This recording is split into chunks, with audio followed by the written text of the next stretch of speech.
Доброго времени суток. Еще один нож вот готов. Покажу как.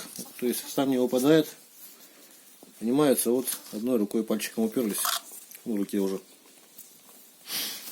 Так, это вот у меня не на ремне, а просто вот на такой вот завязке как бы. Покажу еще. Можно удлинять. Таким вот образом.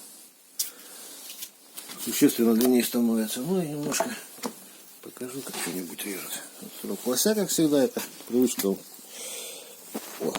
видно, да, как стагает?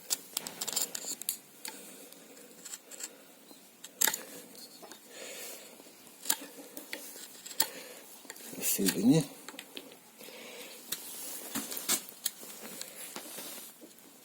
Так, и теперь проверим, как будет резать. Это вот бычий хвост, кусок кожи.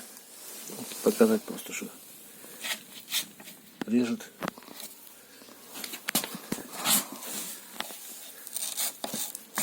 Бреет. Видно, да? Как волосы срезают. По газетке маленький. Уход простой. Нож надо, клинок мазать жиром, например. Правится по плоскости со стороны дола. С этой стороны только вот обремень обкоженный. Так, и что еще хотел сказать. Тут можжевельник. Ножны тут мазать надо этим. Вот я обычно мажу.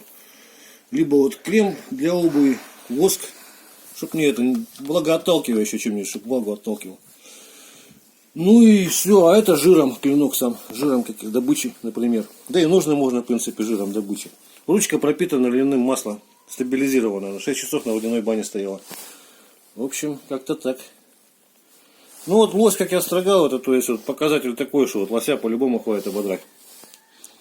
Без заправки, а там 2 минуты поправите.